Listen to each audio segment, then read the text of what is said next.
Well, good afternoon, everybody. This is Richard G., and this is Jersey Talk Radio. We're coming to you from the Flemington Car and Truck Country Broadcast Center right here at 127 Main Street in beautiful downtown Flemington. This is my show as I see it, and before I get into the show, I just want to read off the names of some of our partners. As most of you probably know, we are a very new radio station, and all the commercials are being put together as I speak. But I would just want to make mention that Patton, Heidi, and Associates, Ameriprise Financial, is one of our partners, and they're the people to see if you're looking to invest some money or if you want to talk about retirement. CenturyLink is also one of our partners. Madalena's Cheesecake and Catering is our official caterers of Jersey Talk Radio. Flemington Bid, which is right across the street from us, is a big backer of Jersey Talk Radio. Crease Tees, your custom imprint on almost anything. This guy will print stuff on almost anything. He's the guy to call. He's the one that did all our T-shirts. New Jersey Sign Store, Steve Carroll. He's the guy to see because he did our signs. And also, Fast Signs of Flemington, Jay Hannigan did some signs for us too. SK Hamra, Carpeting. Get a hold of Robert George. They carpeted everything here in the studio. The Grill Shack, which is just across the street from us. Tell Rosanna that Jersey Talk Radio sent you. And I've mentioned them before, but I'll mention it again. Flemington Car and Truck Country has our broadcast center here, and we're really happy to be associated with them. If you're looking for any kind of car, if they don't have it, there is no car. That is the place to go. Excuse me, I'm just getting over some very serious chest problems. My guest today is Megan Gerst. Did I say that right? Gertz. I blew it after we talked. I know, right? I'm sorry, Megan. You're just confusing it with your own name. That's all. I know. It's just My a name mix is of very the two close. of them. That's why I call myself Richard G. So I don't have to say my last name because sometimes I can't even pronounce it. Megan is actually a new business here just off Main Street. Your address is Main Street, though? Yes. Yeah, I'm at 78 Main Street, which so is right just behind, down the street. Which is right behind what used to be the potting shed. Yes. So I'm in the same building as them. I'm the back of that building. Upstairs? Downstairs. Oh, it's downstairs? Yes, it's the back room on the downstairs. I guess it was when I went back there. See, that's what happens when you're old. You can't remember what you did yesterday. Anyway, Megan, why don't you give us a little bit about your background before we get talking about your business? Yeah, so I have a fitness background and then another background, so I'll kind of talk about both of those. So I started teaching spin classes about 3 years ago. Explain to people what spin is, because I've heard that term before, yes. And at first what I first thought about when I was a little kid, there used to be a toy you would get on called Sit and Spin. Not that. Yeah, okay. So explain. Yeah, so spin bikes are indoor cycling bikes that are specially designed so that you can adjust your resistance, making it easier or harder. And so it's a 45-minute or an hour-long class that's set to music, really high energy, great interval workout. And so that's basically spin. Everybody kind of has this idea of it being incredibly high intensity, but it's definitely something that can be adjusted to any fitness level. So it's an awesome class to try out. So in other words, if somebody like me came in and I wanted to go slow, I could just go slow. Yes, you can go slow. You can take that resistance nice and low, make it easy, like you're out for a stroll on a nice flat road on your bike, and you can do the same thing in the studio. I'm going to tell you, I've had 2 heart surgeries. I get up every day and walk on my treadmill for 30 minutes. Mm-hmm. Mainly, I've got a treadmill because all the nurses at the hospital said, if you do anything, just walk. And I started walking, and then sometimes the weather's terrible. So then I joined a health club, and I had to wait for the treadmill. So I decided, to hell with this, I'm buying my own treadmill. Mm-hmm. And I walk, but I don't go crazy. I just walk. Mm-hmm. Now, I don't know. You're a fitness person. I don't know if that's helping me or not, but I do 30 minutes every day of just walking. So it's definitely more beneficial to walk than to sit on the couch, for instance. Well, true. Right. True. But I think that spin is even a better option, especially for joints. So walking and running especially is very high impact, and it puts a lot of stress on your joints, whereas spin, you're seated. So it's not as high impact, especially if you have knee problems. People really like it. So it could be an even better option for you than that treadmill. Well, I have to tell you, I also have a bike at home, one of those stationary, that I've just never used. Yeah. Somebody gave it to me. I don't remember when, but I've got it. And like I say, I do my treadmill because I've just gotten used to that. And I've usually put the news on and watch the news and walk on a treadmill. Yeah, and I find that happens with a lot of people. So a lot of people have a treadmill at home, or they have a bike at home. They have something that they could use to work out at home, but that doesn't mean that you're actually going to work out and that you're actually going to enjoy it, True. right? So if you come to my studio, like I said, it's an hour or 45 minutes. It's set to music. It's meant to be really fun and engaging and motivating. So you're probably going to end up getting a much better workout because of that, even if you have access to, a treadmill at home.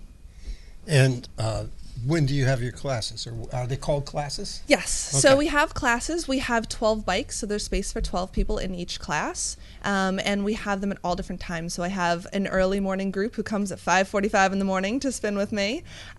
We have later morning classes. We have evening classes after work, so 6:30 and 7:45. And then on Saturdays and Sunday mornings, we have classes. So every single day I have at least one class on the schedule.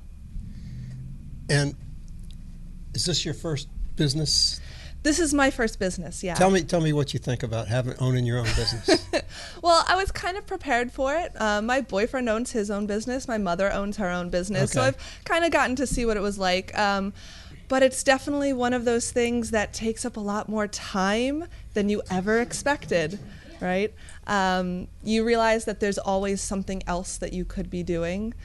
True. Right? There's always something that goes wrong that needs extra attention that you didn't expect. True. But other than that, it's been a really amazing experience. I really like to be in control of basically everything, right? So I can decide what direction I want to take my business in, which is really fun. It's stressful at the same time, right? Because it's on you if something goes wrong. But it's really fun to have that and say, all right, so this is what I'm going to try. Let's see how this works, and make decisions day to day. I was a graphic designer most of my career, my working career. I'm now supposedly, quote, retired. But when I left Newsweek, I was with Newsweek for 21 years, I started designing websites. And the thing I hated about having my own business was collecting money from people, but you obviously get your money right up front. Yeah. And it's nice and simple because I have, you go online and you pay for it. So everything is taken care of through a system. So I don't have to chase people for money. That was always, I always said, if I wanted to be a bill collector, that's what I would do. And it was just terrible. And it was always the person that said, "Oh, can you help me out? I'm in a big jam." And then once I did it, they forgot who I was. Yeah. So in that situation, you're much better than I was. Mm-hmm. Yeah, I definitely don't have to worry about that. So I can just focus on planning my classes and don't have to worry about that. Now, what's your education? So I actually have a PhD in psychology. I am, in addition to owning my own business, I am a college professor. So I go to work and I deal with college students all day, and then I come to the studio and get to work out and get some of that stress out. But what do you teach? I teach a couple of different classes right now. So I teach usually general introductory to psychology, developmental psychology. That's kind of my main interest. And this semester I'm also doing research methods and a senior seminar class. At what school? I'm at Chestnut Hill College. It's in Philadelphia. So I have about an hour of a commute to get over there. So you're running back and forth. Oh yeah, I am. A little bit busy, just a little. Well, thank God the winter's been nice and warm. Oh yeah. Yeah. Now my daughter graduated from college with a psychology degree, psychology and sociology. Mm-hmm. And then went back for her master's, and she now teaches special ed. Mm-hmm. But that's what was her forefront. She really wanted to do something in psychology, and just didn't seem to get the offers. Yeah, it's very difficult. it's a tough job market in psychology right now. I think a lot of people are coming think out of college with that major. Most offers she got was from HRs, and she said, I don't want to be in HR. Yeah. I mean, a psychology degree is great because it's so versatile. So there are a ton of different careers that you could go into with psychology. But it's also tough because there are so many people who are graduating with a bachelor's in psychology that you do need to get a master's or a PhD to get any kind of a job at all. So, you know, I love it. So I'm, of course, going to recommend it to people, but it is not the easiest to get a career in the field. Well, she called me and said, I don't like the offers I'm getting. Can I go back for my master's? And I said, of course. Why not? Yeah. You know, and she did that. And then she also changed it to education so that she could teach special ed, which she's very happy doing, which she's been doing for 5 years now. Teaching special ed in high school. So she's enjoying that. But when you said that, it just sparked, because I knew from the time. Now, did you always know that's what you wanted to do? No. So originally I wanted to be a teacher. I really wanted to be an elementary school teacher. Okay. I had plans to go to college and major in education and go that route. And then I took a couple of psychology courses, and I really loved the research aspect of psychology. That was what interested me most. I got involved in a research lab, I got to do some experiments, and I just fell in love with it. So I knew that if I wanted to continue doing research, I would have to get my PhD. Sure. So that's the route that I went. But yeah, I guess I still stayed in the education track a little bit, right? So Sure. being a college professor, but and I do developmental psychology, so I'm still working with children. But yeah, originally I had really wanted to be an elementary school teacher. My son is in school, going to graduate in December of next year, and he is a science, but he wants to be a middle school gym teacher. That's interesting. So he's taken science. He's going to graduate with a degree in science because he could. Excuse me, and he teaches. Right now, he substitutes a lot in the middle schools around Flemington. But yeah, he's really into that. Yeah. Yeah, I mean, whatever career you choose, you have to be really into it. I think so. I tell all of my students that all the time when they come to me to ask for advice and about, you know, deciding on a career and deciding on a major. I say, you have to love whatever you're doing because you're going to be stuck doing it every single day. And if you don't love it, your life is going to be miserable. So make sure that it's something that you enjoy, not, you know, what your parents told you should major in or what you think you're going to make money in. It's what are you actually going to be happy waking up and going to work Now, every day doing. There's 2 points there. First of all, that making money thing. Yeah, which making money. People constantly. Well, I know when I told my parents I'm going to be an artist, they said, well, you'll make no money in being an artist. Yeah. But I sometimes wonder if making money is the most important thing. I don't think so. I really don't. I mean, making money, don't get me wrong, it's going to solve a lot of problems, Sure, right? of course. It's always nice to have some Right. cash in your pocket. You have a lot less worries. But I really think that for me, enjoying what you're doing, and I think having a healthy work-life balance, I think those 2 things are really more important than money. If you're just in it for the money, you're not going to be happy. No matter how many problems you're going to be able to solve, and you might have a nice house and all of the material things, I just don't think that your life is going to be as good as if you were in a career that you loved. On the other side of that, my father got up every morning and hated his job. Yeah. And partly because my father, I think he finished 5th grade and that was about it. He was the 13th of 13 kids. His mother was 48 and died during childbirth. Oh, wow. And his father died when he was 12, and he was bounced around between his older brothers and sisters. And I think he had a terrible upbringing to start with. But he hated, and I remember being a little kid and thinking, oh my God, I don't want to grow up and hate my job. You know, and I was very fortunate. I got into a career that I wanted and did what I liked. I don't know, what about you, Bruce? Bruce Pearson sitting across the table from us here.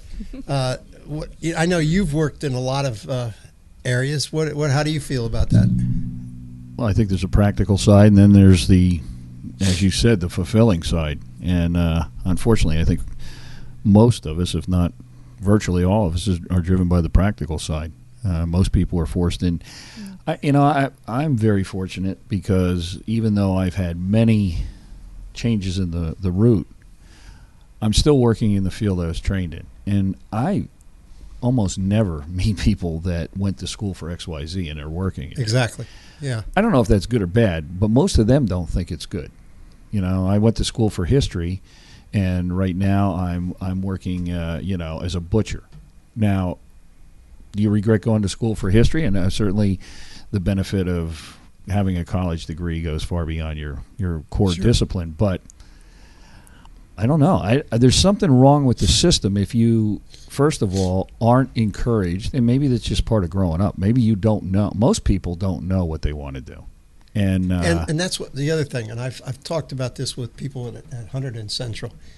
I hate the fact that when those kids come in as freshmen, they're forced. What do you want to do? You got to think about. No, I think you ought to be free to figure out what you want to do. And yet, there's a good argument to be made that the sooner they figure out what they want to do, I was very fortunate. I knew that either I was going to get into music, or when I found out about broadcasting, back at WCVH over here at Hunterdon Central, I really took to that, and I've been with it the rest of my life. But there's a lot of people get out of school and still say, I really don't want to do what I studied. I didn't want to change majors. I had a dual major. Today that makes it doubly hard. Yes. Because if you're not in as you accurately portrayed, if you're not really pushing hard and at the top of your game and have a today, there's so many. I taught at the college level, and there's so many mill factories for diploma factories out Sure. there that they have so diluted the value of a bachelor's degree. It's a high school degree from 20 years ago. Oh, absolutely. And people know that. Plus the fact the economy is pretty much in the toilet generally, and it remains there whether you like it or not. Go take a look beyond the veneer.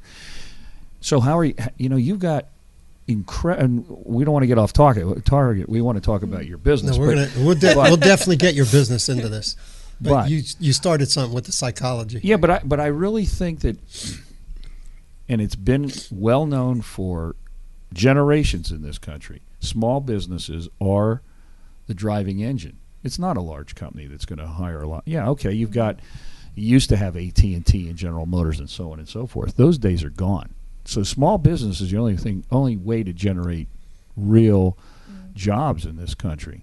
But students are not pushed in that kind of a direction whatsoever, or given any information about that. I'm sure. I mean, when I see my students and they're asking me for advice about what to do and what courses to sign up with, I don't even think that they're considering their career and all the different options. It's kind of just, I'm here. I need to get this degree so I can get a job. To the next right, one, and they're just going to follow whatever's said. And and like you were saying, even with high school students, even my college students, they really have no idea, most of them, what they want to do. Very few of them are like, I know what I want to do. This is what I want to do. Help me get to that point. Instead, it's, I'm a psychology major. What course do I have to take next semester? What are my requirements? What boxes do I have to check? Not thinking down the road. And it's if they realized how scary it is out there and how serious things are out there. We've had this generation is turning the corner, and in many ways turning the corner backwards. It's going to be the first generation that won't be better off in the United States than its parents in general, statistics, wide brush. Secondly, it's the first generation is going to end up living generally a shorter lifespan than the generation before. These are not good trends. If you look at the reestablishment of the multi-generational homestead, where you have guys and girls that are 30 and 35 years old and are not living home because they don't want to get out of the house, but they can't even earn enough money to rent their own apartment. Now, in the past, there was no stigma attached to that. Today, we've lost that kind of family synergy that's a normal and accepted way to live. It's like, well, I'm stuck here because I can't afford to get out. I'm not here because I like to be around my folks. It's just because I don't have any other option. That's a major change in so many areas, and it affects everything. It affects the economy because these people are not renting apartments or buying houses.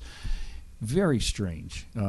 So the fact that you're starting a business, and the fact that, in my opinion, this state especially, but generally the federal government and the state and the local governments are not at least accepting, if not encouraging of the establishment of small businesses. That's a real bad move, because if you stifle small businesses, the only places where businesses are being started is on the internet. That does not build a social community or any of the things that spin off it. Would you agree with it? Rich, well, look at what we've gone through starting this business here, and Yes. the rules and regulations. I didn't mean to get you off, And, but I think it's and I'm very sure important. you hit Yeah. some of those same problems. You know, I actually haven't had as many issues as Good. I expected in terms of rules and Give it a regulations. I chance. know, right? Shouldn't have said that. Oh, now you're in You guys trouble. right, who's going to run after me now? They're going to be waiting for you. Yeah, no, I actually found that it was relatively easy, and I think it's not all that bad here, Yeah. but generally in the state, there's so many rules and regulations well, and the taxes paperwork, and paperwork is, that I is was onerous. so nervous about that. I didn't even know. It was like, all right, there's a list of paperwork that I might need if I follow this diagram, and paperwork that I need if I follow this. And I had no idea. I have a PhD, and I had trouble figuring it out. You know. And I'll tell you what, I'm going to confess to something. I don't have a college degree. Well, I- and nor should you. Well, Why do you have to have a college But degree? I- But see, that's but I've part. often, I think I've that goes. often thought I wish I had. Why? I don't know. Here, I just that goes back thought to. I would- Listen, I would you're feel old better enough. if I told You, people. you have a PhD. You're old enough to remember Lyndon Johnson's The Great Society. Well, And Lyndon Johnson was the cause of me not getting a Thank you. college degree because he sent you over to Vietnam. yeah. But the point I'm making at the age is of 19. we bought into this, in my opinion, and I may be dead wrong, but my opinion, I observed it, I lived through it. We bought into this theory that if everybody got a college degree, they would be handed their diploma and the things would and work. the Yeah. happy hour menu for Applebee's, the keys to the BMW and the keys to the condo, and life is beautiful. Yeah. So in that process, we've literally virtually tried to stamp out any vocational education. You know, my dad used to always say somebody's got to pour the concrete and fix the toilets, like it or not. You know, you may think everybody has a degree and Or wears a somebody's suit. got to teach a spin class Thank you. Exactly. But to think keep people healthy. well, think about where we are Yeah. about that. Vocational ed has been thrown away for decades. So we don't go talk to someone in the machining business and ask them if they can find a machinist. Right. Nobody knows how to run a lathe, or if you can set up a CAD/CAM machine or an automated machine, that's one thing. But these skills, custom carpentry, mason work, or plumbing, or electric. When was the last time you could found an electrician out of work, or a plumber? So we've neglected that in our society. And here's the other thing that goes point to what you're here for today. There were no entrepreneurial classes in high school or college for me. There's nothing to say, look, if you want to start a business, here's business basics that you have to know to start your own business. We don't even teach what used to be called, and I think it was a silly name, civics classes. Civics. People don't know how government works. I took civics. I loved it. Many adults do not, correct me if you disagree, many adults do not know how our legislature works. They don't understand how our government works at the local, state, or federal level. I'm educated, and I don't even think that I have a full understanding of how those things work. They're not engaged in it. They don't understand, for example, some of the things we want to encourage on this channel and on our network is getting some police officers in here and doing shows like, what are your responsibilities when you get pulled over in a traffic stop? What are your rights? What are your rights as a tenant? What are your rights as a landlord? What do you need to know about revolving credit? Why do people get in trouble with credit cards? Because they have no idea how to manage this responsibility. Because why are we not teaching that in the school? Mm-hmm. So the undertaking that, people think it's, a Mickey Rooney musical, well, let's go start a business, or, let's have a show. It is so scary when you start looking at all the ramifications of getting into a lease and insurance and all budgeting. And talk to us about what drew you to it and how you overcome that, what your passion was. Why did you decide to do this, especially since you were teaching? Yeah, I mean, I definitely had some of those panic moments that you just described, I think for me, I had been teaching at a bunch of different gyms over the past 3 years or so. And I had recently taught at another studio, and I kind of saw how it worked, and I thought, I could really do this. everybody who's taken my class, I've gotten really good feedback from people in the past, you know. And for me, once we moved here because I took the job teaching at the college, and this was kind of our middle point between our two places of employment. Sure.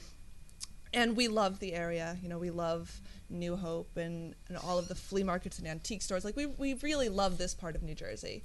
So once we moved here and I looked around, I realized spin studios, standalone spin studios, are becoming incredibly popular. There's a couple of major companies that have been, you know, there's one company that just partnered with Target, right?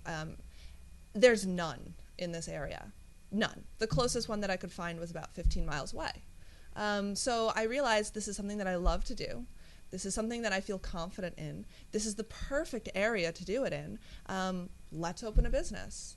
And I sat down and I did all of the budgeting first, because that was the first thing. I had to do this practically, right? So let's write down how many people I need to have in a class, how much I need to make per class to pay my rent, you know, what are all of the unexpected finances, what is the insurance going to cost, music licensing, all these things that cost a lot of money, and budget it out and say, is this something that's going to be practical? Is it going to, you know, pay the bills and fulfill me enough, because it is taking time, right? I work a full-time job, plus I have this business.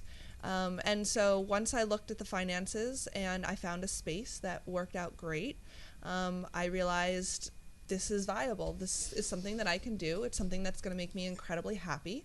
And I think that it's something that in this area people would love. So I went ahead and I did it. And is it something that you want to do and stop teaching? So I really haven't decided. Well, and I don't think you should have to. Yeah, no, I think that that's one of those things that, you know, I will decide down the road, and after I see how this goes and how there's some things about working in a college setting that I love, and there are some things that I'm not so happy about.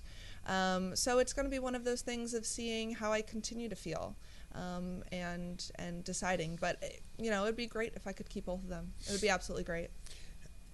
Do you make your spin students call you professor? No, but my family has joked that I should call myself the spin doctor. Why not? That's perfect. How cool is that? I think that's they said the that business should be my card brand. right there. Geez, that's really. business I mean, card, if spin that's not your tagline, come and learn with the spin doctor. Yeah, right. Yeah.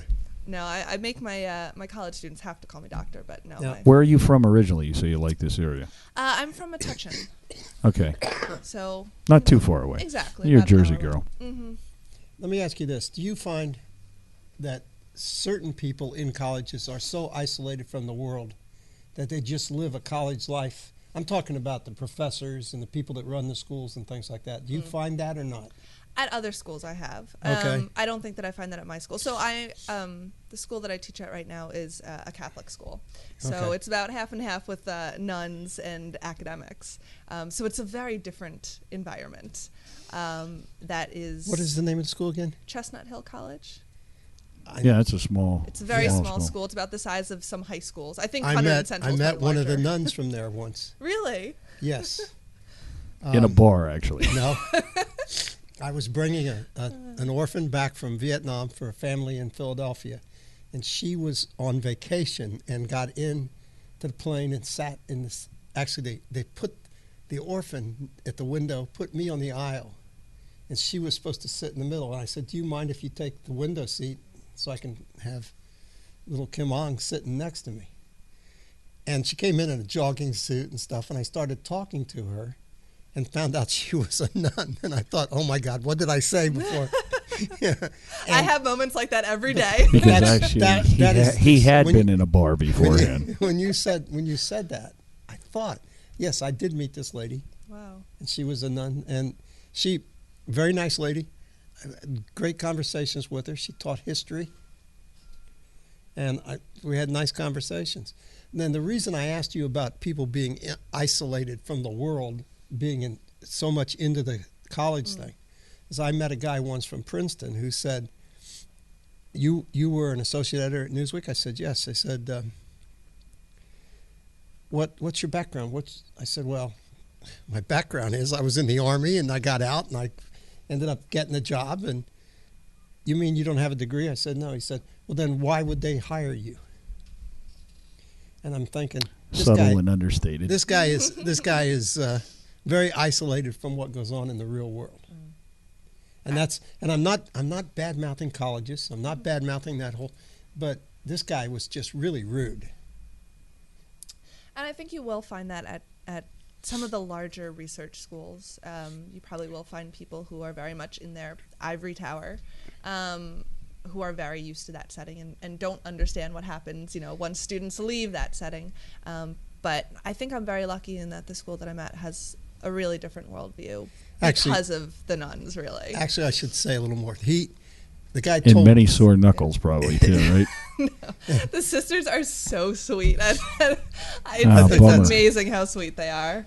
Just ruined my whole idea. when he found out I worked for Newsweek was owned by the Washington Post. When he was in school, he worked at the Washington Post in the summers, and when he graduated, the Washington Post wouldn't hire him. So it was an insult to him that I was working for Newsweek with no degree, and he had a degree, and the Washington Post didn't hire him. And he said, "I really like that company," and I said, "I do too. They're my bosses." And in fact, I still get my pension from the Washington Post, and it's a good Well, organization. I wouldn't say that too loud. Yeah. They've been known to do away with pensions for Well, some reason. that might be. I may not get it next month, but that was the reason. And I think he took an offense that they hired somebody, and he didn't get hired. And it's a two Let me different tell you, if that was a organizations. criteria, I'd hate every business in this country right now. So, how long have you been in business? I opened in the middle of December, so almost 2 months. Wow. Yeah. Yeah. Yeah, right. Yeah. We've not been in business that long. No, and if we keep bashing businesses like this, we won't be in Well, that much may not- longer. You'll may be not- on your may own. Not be here. You'll be hoping that pension check comes in. Don't make me laugh. I can't make him laugh. He'll fall over on us. Please forgive me. I'm not contagious, but I had bronchitis there for a couple of weeks, and the cough just And doesn't. leprosy, but we won't talk about it. The cough just doesn't want to go away. Anyway, I think did your family? Well, you said your family has their own, My mom has her own business, yeah. so they didn't say, "What do you think you're doing?" No, I think that she was excited. She's really proud of me that I've, have a job and I have my own business. I think that she was probably a bit more cautious about it, right? Like, have you run the numbers? Did you run them another time? Whatever numbers you've run, there's something that's going to be unexpected. I think that she had that perspective of, while it's great to own your own business, it's not always easy. And you have to be ready for the unexpected. So, but no, she absolutely did not say, don't do it. And my boyfriend was the same way. He owns his own business, and I've seen how much he stresses about his business. So he has a landscaping business, and That can be tough. it is incredibly Especially tough. when there's no snow. Yeah. Yeah. But I think that, again, he has said to me, he said, I think you're going to do really great with this. I'm really glad that you did it. He's helped me, sat down together to do all of that initial planning. So no, I don't think either of them were, run for the hills. They were both really supportive of it. So how do people? How do you work it? Is it per day, per month, per session? Tell people how they can get involved and come over and check it out. Yeah, so you can do either. You can do a drop-in class, so you can just come for one class every once in a while if you have some free time. Now, see, if I came, I'd just sit there. Actually, he would be in a drop-over class or a drop-dead It would class. probably, it would kill me. Probably, yeah. I It would kill me. have yet to Drop kill him into the- anyone, so I think that you're safe. No, I don't know. Yeah, well, don't I be the might first. I might be the first. Yeah, but you can drop into a class. You can buy a package. So most people buy packages where they have a few classes in their account, and you can do an unlimited monthly as well. So lots of different options, but it never has a contract. So that's one of the Nice. great things about my studio. If you want to go to a gym, even though you might get a little bit of a better price, you're locked into a year-long contract. Sure. And everybody knows that things change. So it's month to month, even if you do a monthly. Which is great, especially, everybody has crazy schedules now. You're on vacation, something comes up, so it's nice to have that kind of flexibility. What are your hours? Yeah, yeah. So I have She said early that morning before. classes. Sorry. No, I just want to reinforce That's it. okay. Yeah, yeah. I have early morning classes, so if you're one of those morning people and you want to come at 5:45 in the morning, I have some of those on the schedule. I have some after work classes, 5:15 I'm going to be adding at 6:30 and 7:45. And then on Saturdays and Sundays we have a morning class at 9 a.m. And there has to be somebody there to lead the class kind of thing. You got to be there when it starts. It's not like you just go in and turn the machine on and it whips you around, right? No, so there is always an instructor. For now, I am the instructor for a lot of the classes, but I do have... I think I saw on your website you do have another person, don't you? So I have 2 other people who are currently on the schedule and 2 more who I'm going to be adding to the schedule soon. So hopefully I will get a little bit of a break, but right now I'm teaching most of them. But yeah, it's great because, as we were saying before, when you have a treadmill at home and there's nobody there pushing you, right, you might not get the best workout or have the most motivation. So you always have somebody who's not just there to lead you and motivate you, but is also a certified fitness instructor. Right? But also you're with a group, and I think sometimes when you're with a group, people tend to do more. Oh, absolutely. So the professor side of me, research has shown that if you are at the gym and you are working out and there's somebody next to you, you're going to work out harder. Okay. So even if you're just, there's somebody next to you on the treadmill, you're going to work harder. So especially in a group setting, that really works to motivate. And my favorite classes are classes where it's completely full because everybody does feed off of that energy from everyone else, and it's great.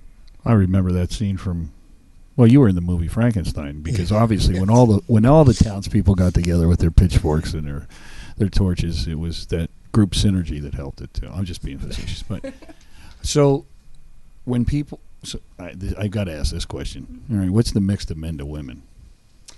Really good question. So I have mostly women, but I do have a couple of men who are very dedicated and come all the time.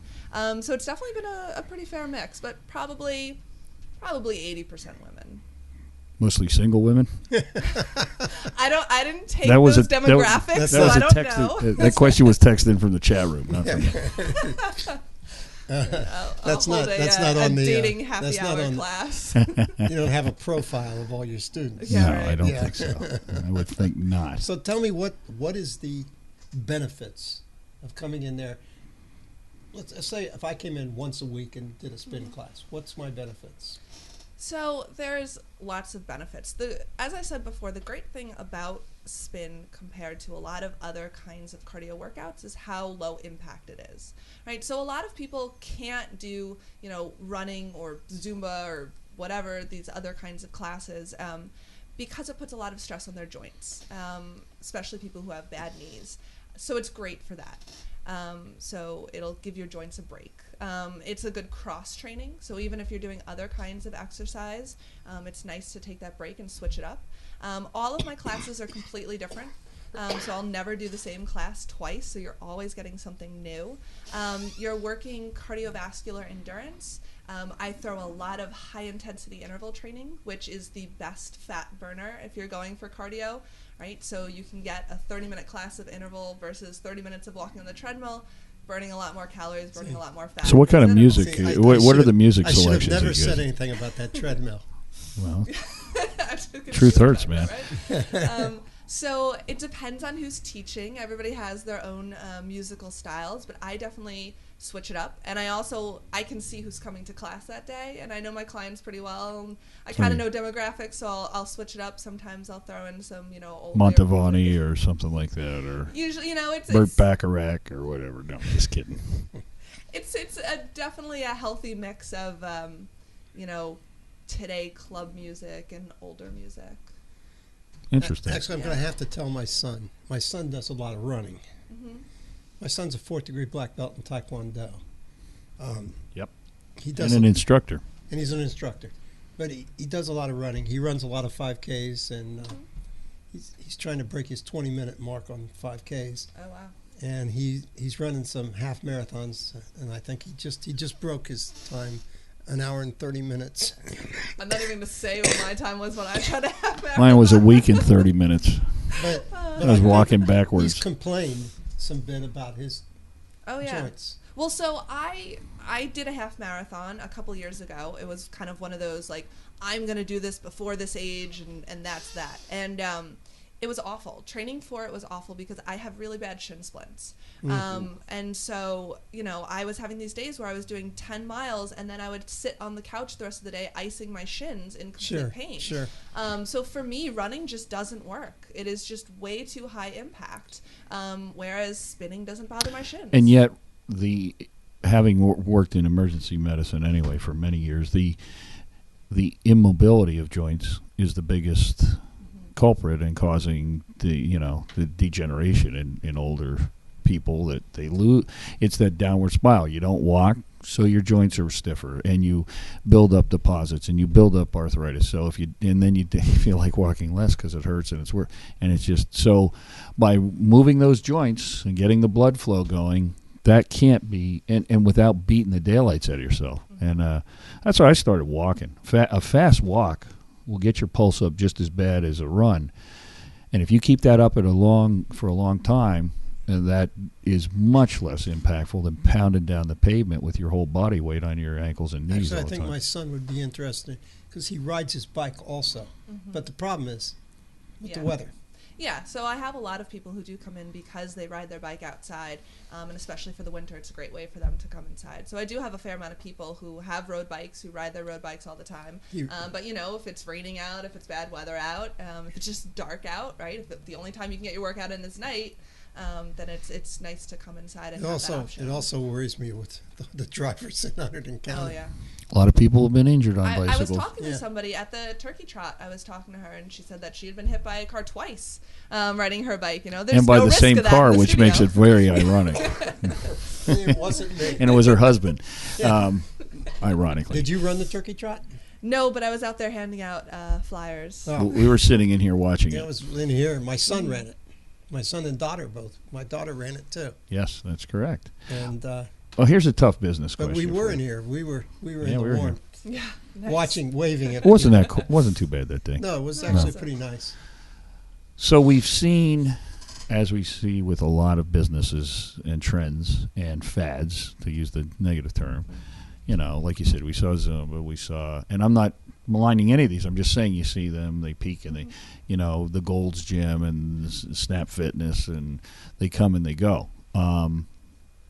How do you see your longevity in terms of this sport versus the peak and drop off of what we've seen? And is that a fair assessment of what I've observed, or is there an onward up growth in fitness centers where people don't just do it for a while and then drop off? I think that fitness centers in general are growing, and I don't think that that's a trend that's going to go anywhere. I think that more and more, pretty much, everyone has some kind of a membership to some kind of place. We're understanding that fitness is incredibly important and that everybody should be engaging in some form. Yes, there are some kinds of fitness trends that are fads, and they might come and go. So spinning, the company that I'm certified by, has been around for a while. We're seeing this popularity of certain kinds of studios, but I don't think that, even if those kinds of studios might be a fad that they're in right now, and that they won't be in a couple of months and some other kind of fad is going to come along, I still think that spinning as an activity is not going to go anywhere, right? Just like bike riding is not really going to go anywhere. I think that that's still going to remain a fitness option. Bike riding is growing astronomically. Right. Yeah. So that's a good sign. Mm-hmm. Plus, I guess you don't feel so debilitated after you do. I mean, some of these Zumba classes, the people, they go out on stretchers.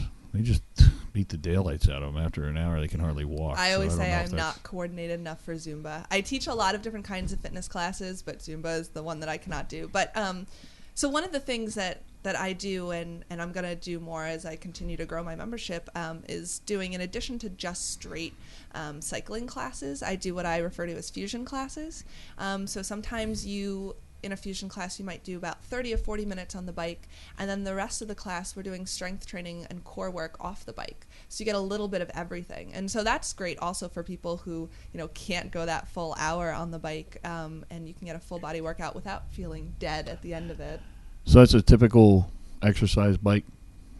So do you guys have the play video games or watch CNN or any other nonsense you see. Could you distract yourself any more from what you're doing? I mean, I look at that and go, why don't you like knit a rug up there, or make, mix up a cake or what? None of that. I have no screens. So some cycling studios will have screens. You can see your progress. You can track your progress. I have none of that. I don't even have mirrors in my studio. I don't even have the monitors. That would be good for me. Right? My image doesn't actually come up in a mirror, but that's okay. It's another show. Don't make me laugh.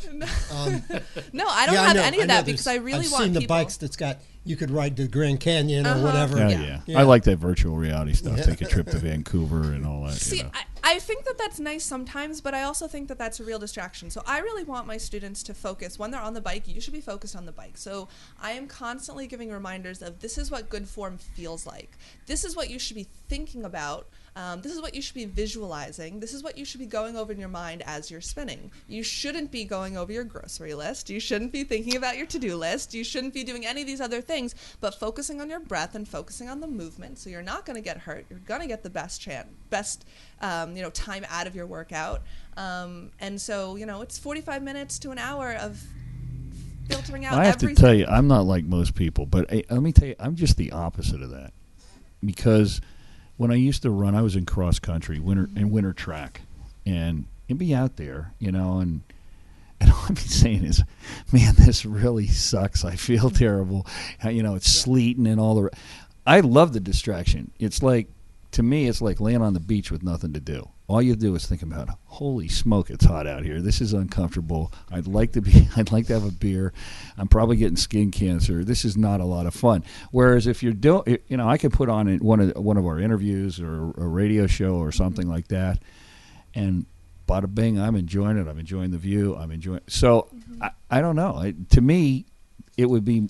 I'm sorry. I'm like the gadget freak. I'd like to be, riding around with Han Solo while I'm doing this thing. Otherwise, I'd be saying, "Man, this seat's really chafing me" or something, because I'd just be like a weenie worrying about everything besides focusing on the benefit of it. I don't know. I guess it just depends on your perspective. I've got the feeling that Megan's pretty tough. I do too. Yeah. Well, and I also. Well, she does teach at a Catholic school. Yeah. I'm sure she has one of those big wooden yardsticks over in the corner. Yeah, right behind my Got desk. that pointer, man, with the little rubber tip on it. Whammo, made out of You're oak. not going fast enough. Boom. I am been the there. opposite of that in terms of both being a professor and a fitness instructor. I am not the type of person who's in your face screaming at you. So I think that I do use my psychology background when I'm teaching my fitness classes, and I really do try to get people to focus in a way that's not focusing on the negative, right? Not focusing on, oh my God, is this class almost over? I do not have clocks in my room, so you can't be thinking about that. And I always challenge people to change the way that they're thinking. So instead of thinking, oh my God, I'm exhausted, I can't believe we have 2 more tracks to go, this is awful, change your thinking and look back on how that felt, what you just did, the exercise that you just did, and think, all right, that's how I did there. Now I want to do better, right? And so focus on beating you previously. And when you start to change that thinking, and it's not the negative, but you're focusing on how can I improve and setting those goals and achieving them, you feel so much better and you feel so much more motivated to continue trying. Well, I think clearly if you show up saying, man, I don't want to be here, Right. well, why are you coming then? Yeah. All right? Because your cardiologist made you come, or if you want to improve yourself, then get your head in the game. I think that's one of the most important things about fitness. There's so many different types of fitness, right? You can do spin, you can do 10 other kinds of fitness, and there's probably 10 other fitness studios at least in Flemington, right? So I think it's about really finding something that works for you in terms of being engaged and motivated and having fun with it. I think what's interesting is the fact that I'm a lot older. Bruce is a lot older than you are. Well, no. We never, growing up, never Speak for yourself. talked about fitness. My family never thought about such a thing. I never heard. Yeah, of we such- did it. We did it because when we went to high school, you had to pass the Marine test, or you couldn't graduate. Now they just take tours through the locker rooms to show them what the showers used to look like, because I don't even know if they're doing it. When I first went in the Army, they said, you're going to have to do the parallel bars, hand over hand, before you eat. And my first thought was, well, I have starvation. And the first time I got on, I went right through it. And I went, well, that was easy. But I think going into basic training was the first big exercise thing that I ever got involved in. And you know what I did? And maybe some of your students did. I made it a game. Oh, today we're going to do that? Oh, I'm looking forward to doing that. And I made it a game. I can do that. Watch how great I'll do this. And I made it a game, except in the Army you never got rewarded. No. I ran through the bayonet course and I was the best. So guess what I had to do? While everybody else was doing it again, I had to go stand guard duty.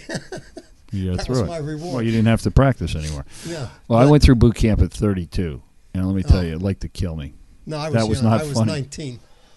I was 19. But 32 years old, and they said, well, "Is that your father over there? What's he over here? What's he?"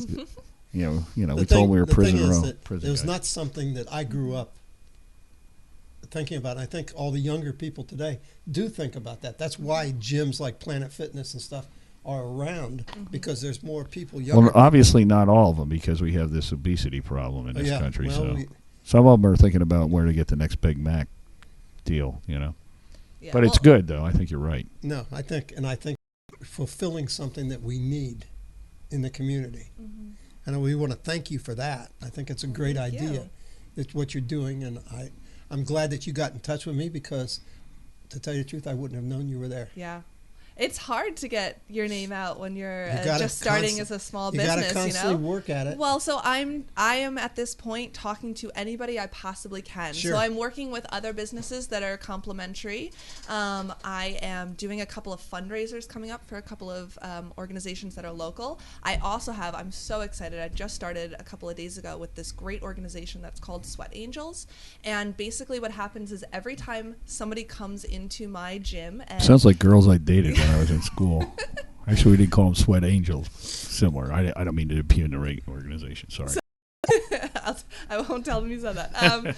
So and nobody heard it. right? No, no one heard it. Nobody's So listening. when you come into my gym and you come to a class at my studio and you check in on Facebook, they make a donation to a charity of the month. very cool. And this month the charity is Best Friends Animal Society. And then there's a running tally so everybody can see, how many check-ins we've had this month and how much we've donated at the end of the month. And in addition to that, I'm also helping a local organization. So along with that, I'm collecting donations for Tabby's Place, which is the good. cat sanctuary Right, the in cat- Right Regis. down the street. So, I'm trying to do these things to work with other businesses to help them. And I'll tell you what. Yeah. If you're going to be doing some fundraisers and stuff, make sure you let me know. yeah, And So that- we'll make sure we help promote it. Yeah, we'll but help that's promote it. another benefit of a local business. A local business that's worth its salt is engaged in the community. Exactly. It's not just that. Well, now we have a cycling and fitness. No, it's the fact that you're reaching out to help other beyond the business acumen. So how can other businesses get a hold of you and get involved? Because we're coming down the end of the hour. Yeah, we unfortunately. sure are. yeah. So I am super easy to reach via email. You can go to my website. And my phone number is up there too. Yeah, so you can go to my website, cadenceflemington.com, and all of my contact information is up there. You can also check out our schedule. You can sign up for classes. Everybody gets their first class free. So if you guys ever want to come in, your first class Rich, is free. you can try those new pink leotards you got for Christmas. I'm actually going to tell my son about it, though. Yeah, no, definitely. I ought to come over there and see if I drop dead too. Well, so 'cause- I also, if this is a little bit less intimidating, I do every Saturday a free 101 class. And a 101 class is a little bit shorter, and it's for people who have never done spin before.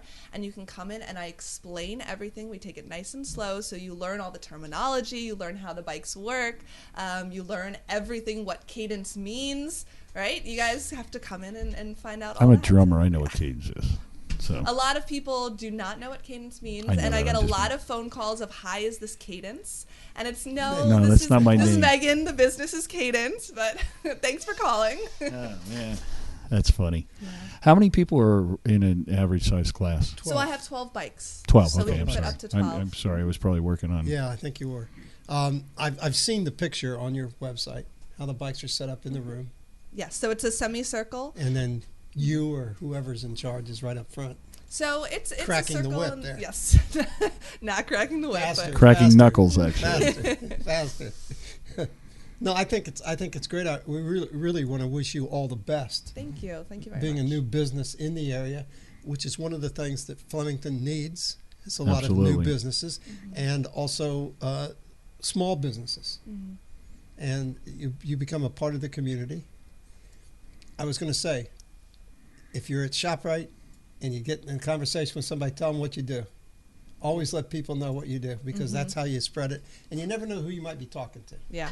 Oh, it's very true. I try to wear, my shirt around town everywhere. I have my little logo on my car, and I do, carry business cards everywhere. And I really do think that networking with other businesses, especially in a town like this, that's a very small town, that's a very word of mouth town, I think it's the most important thing to do. It is important. It's definitely important.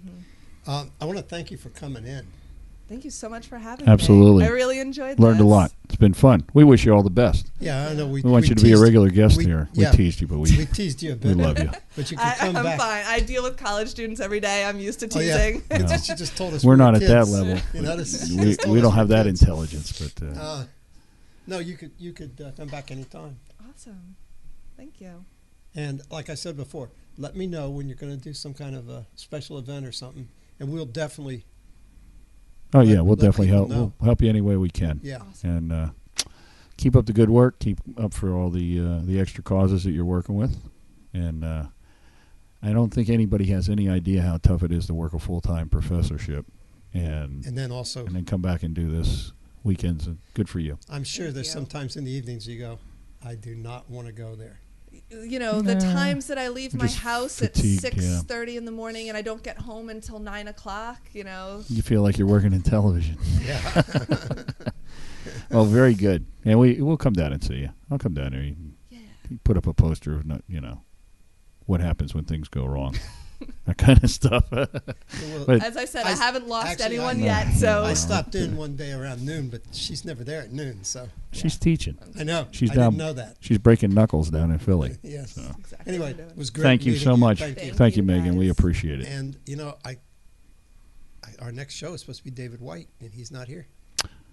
No, but we'll be on soon. So Yeah. just hang tight, folks. We'll be right back, Okay. and you can go get a cold beer out of the fridge, or whatever else you might do. Grab a gonna ham take a- sandwich, We're or gonna maybe take a quick little break. take a little spin, We'll be so to back. speak. Yeah. All right, we'll be back. Thanks. Okay. You're listening to Jersey Talk Radio from Flemington, New Jersey, and we'll be right back after these messages.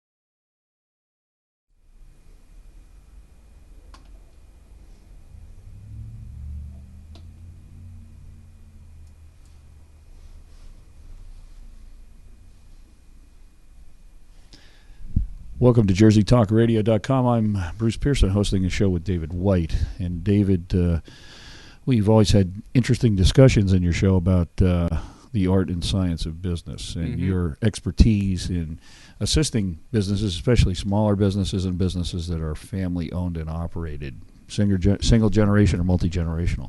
Sure. So what is, for the viewers that are tuning in or listening in for the first time tonight, the name of your business, and let's talk about your special focus, and then we'll talk about tonight's show. Okay. The name of my company is Performance Leadership Systems. We do performance consulting work, and the focus is really on trying to help companies learn how to turn their people into a competitive advantage. So it's all about the people side of the organization, which is why we've named this show The People Side, a fresh perspective. And tonight's topic. Tonight's topic, I'd like to talk a little bit about trust in organizations, because it's an interesting phenomena. It's hard to establish, and yet it can make a huge difference in how companies operate. But fundamentally, trust involves the decision, one way or the other, to make yourself vulnerable in some fashion to another person. And that's at the essence of trust. And it's particularly difficult to develop within companies because the hierarchy gets in the way. If you're in a hierarchy and you report to someone, in a sense, you're already in a position of vulnerability. relative to that individual because there's a power imbalance, right? And so what happens is, you're reluctant to trust because you're only going to increase your vulnerability that much more. And there's a limit to how vulnerable people want to be. So you don't see it happening very often where there's trust on the part of subordinates for their managers. And it also is problematic going the other way, too, and we can talk about that a little bit. But that's, in essence, what I'd like to talk most about tonight, Bruce. Okay, I'll ask you a supremely unscientific question, an unfair question. What do you feel the level of trust between management and employees is in American business generally? High, low, or on a sliding? I mean, is it high? Is it low? Is it where it should be? No, it's low. It's very low. And is that reflective of what happens in the economy and employment, or does that swing in ebb and flow, or does that pretty much is that the nature of how we teach our business leaders, or what? Well, to the degree that people feel vulnerable and are afraid of losing their jobs, obviously that decreases trust. To the degree that people feel trapped and to some degree possibly taken advantage by their companies because their companies know that it's going to be very difficult for them to find another job, that's going to all reduce trust. By the same token, when the economy is better and people are leaving all the time, then that reduces trust on the part of employers. So it's a shifting thing. But the well-managed companies usually do make an effort to build trust with their employees. Now, it eventually comes down to the manager and the individual. What they say is that people leave bad managers; they don't leave companies. So it depends on the individual relationship. But no, I mean, I used to have I think I told you this story once before. I had a professor who used to talk about the latent paranoia within companies. And obviously that's reflective of a lack of trust. And I thought that was a little over the top, and so I challenged him, and he said, okay, Mr. White, you tell me, how often does the grapevine carry good news, and how often does it carry bad news? And I sat down and said, you're right, no. Forget I ever stood up. So, it's the nature, again, I think a lot of it has to do not so much with the individuals, but just the nature of a hierarchy. Having someone who basically has more power than you do and kind of holds your fate to some degree in their hands, and that makes people feel vulnerable, and therefore they're going to be less apt to want to trust and make themselves that much more vulnerable. By the same token, it also works the other way, Bruce, where because someone reports to you as the superior, that affects how you perceive their behavior. And how much, when they do things or whatever is, well, how are they doing this because they want something from me, right? As opposed to they're just a good, solid person and I can trust them. And so it really does, it works both ways. And it's the thing that's so hard about trust is it takes a long time to build. And a short time to destroy. And it is very, very vulnerable. It can, the metaphor I like to use is one of a giant oak. How long does that take to grow, and how quickly can it be cut down? And that's the same thing with trust. All right. So, how do you determine in your organization if the boys above you and girls above you are trustworthy? Well, told you I'd give you that fair question. Turn it around. When you think of people who are trustworthy, what makes them trustworthy? Are you asking me? Yeah.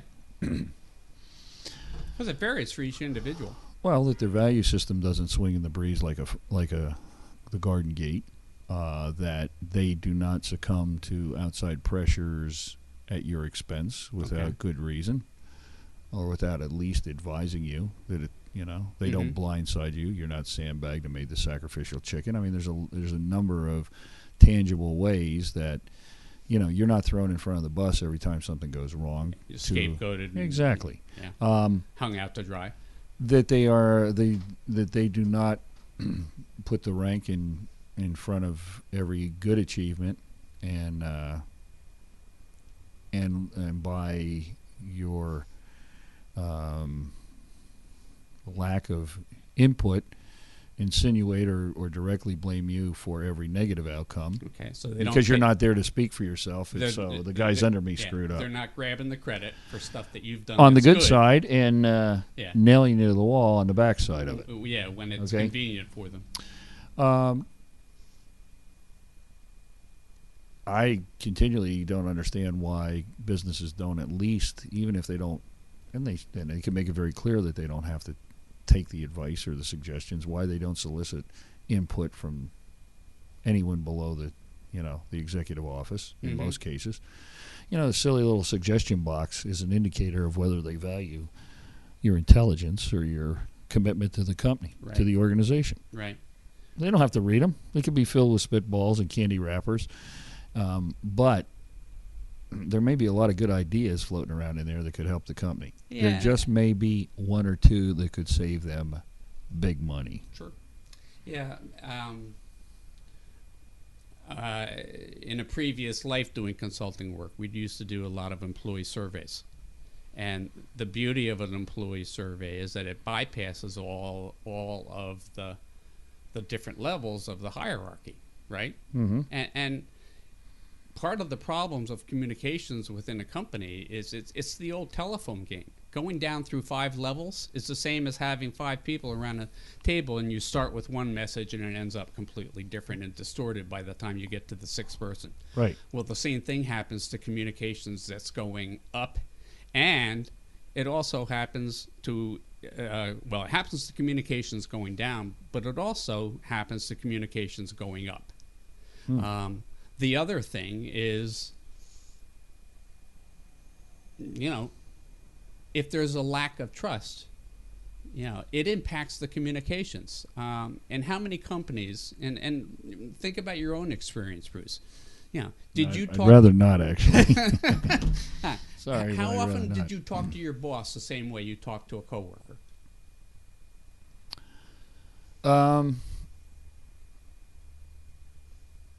I've had pretty close relationships with my bosses. Okay. I mean, where I've really, I think if you set up that, and even in the military, my reserve service, the respect was there, the I was gonna military say. decorum was there, Yeah. the appropriate nature was yes sir or whatever, or captain Right. this or And whatever. everyone went through that. And yet, when we're talking about tangible issues, problems, discussions, that did not get in the way of 2 adults discussing an issue Okay.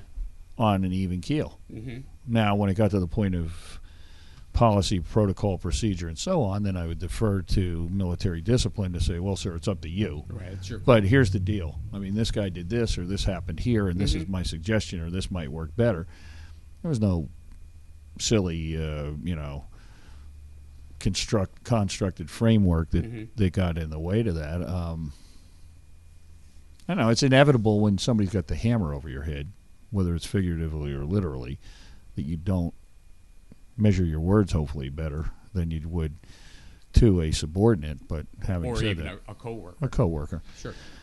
So I'm not saying I'm immune to that Yeah. influence, but by and large, I think that if you're in a professional environment, where I've seen it is my work where it's the occasional visit to the major corporation where I'm an outsider visitor, a vendor, a contractor, a freelancer, whatever, Mm-hmm. and watching people dancing around like they're standing on the hot coals of a barbecue, Right. just completely mitigating any efficiency because they're so worried about saying the wrong thing, saying the right thing, And get in trouble for it. and get, oh yeah, my God, what's this here? Yeah, I He really know. doesn't like this. Like like it's Louis III coming through the Right. door. Yeah.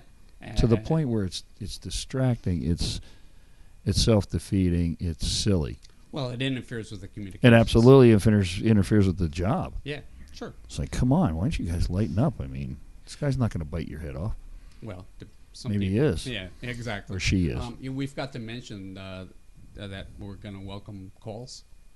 Yes, absolutely. And So I if need you have that. any questions or comments, Yeah, go ahead and give that number out, and okay, I'll get yeah. it on the air here in a minute. please call in. Number is 908-347-7793.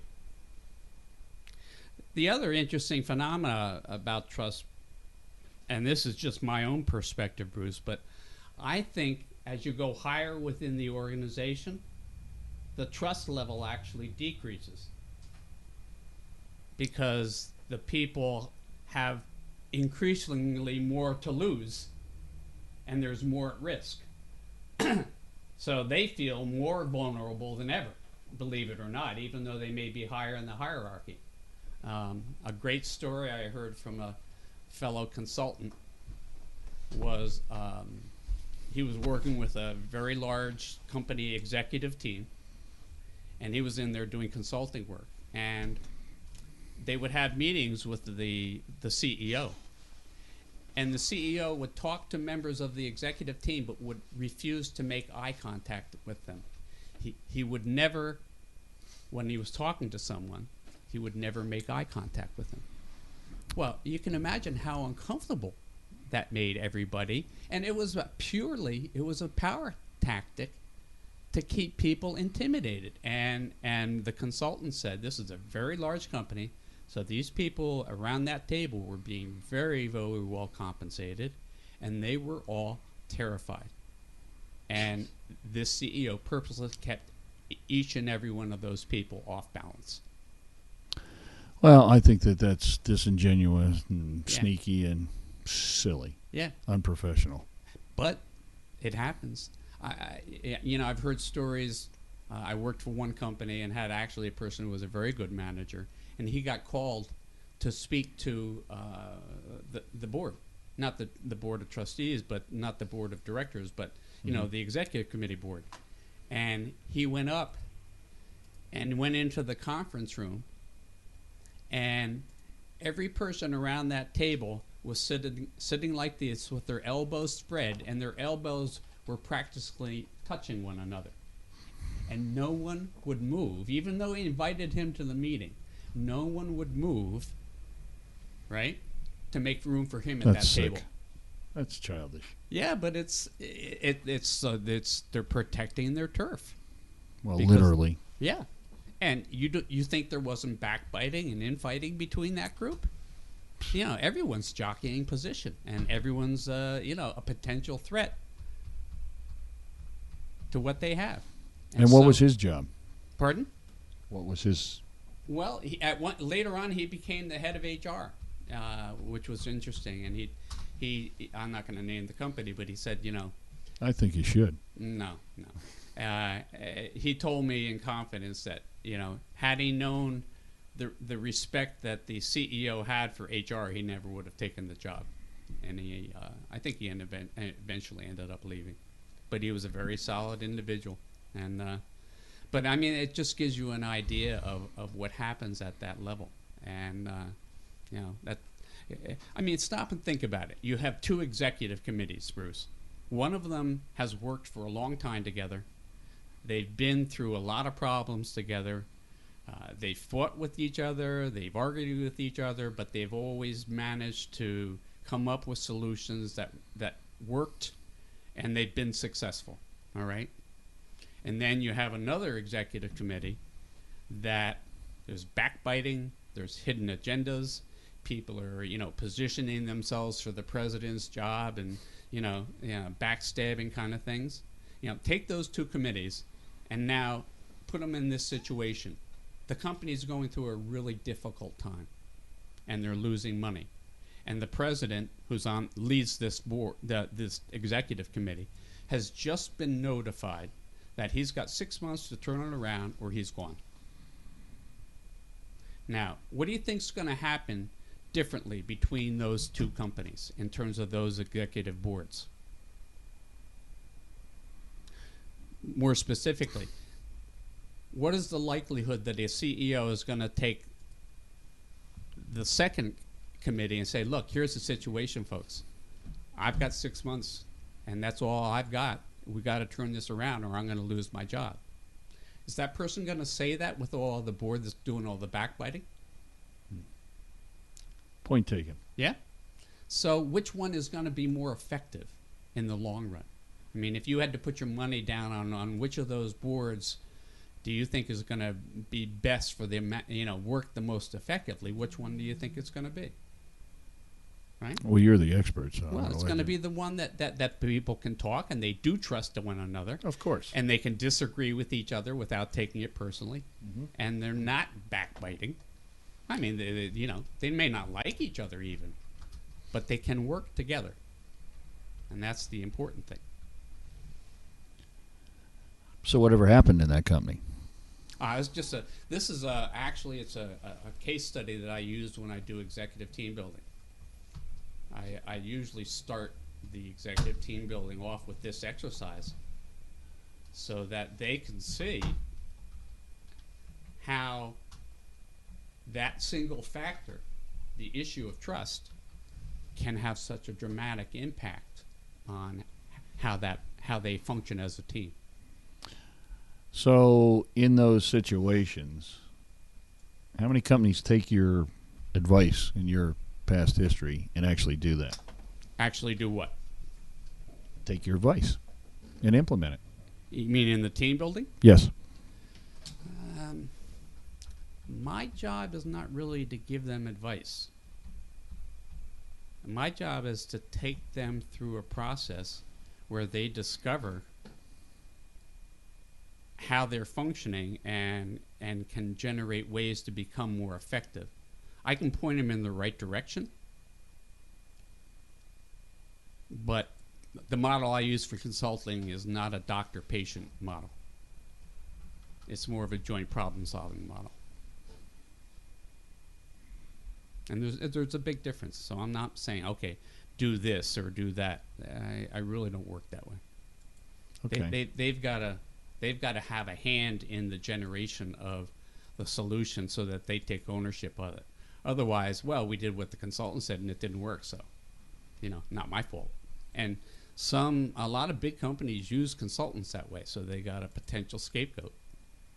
Well, that's what I was talking about. How you trust somebody if you're just being set up for the fall guy to fall on the sword if it doesn't go right, and yet you're not going to get any credit if it goes superbly because the guy above you is going to take all the credit and nobody even knows you exist. Right. Oh, how can you trust them? Well, that's I just met with a client today, and he has some issues that he's dealing with, and we were talking about earning trust, and I said that was my job. My job was to earn his trust,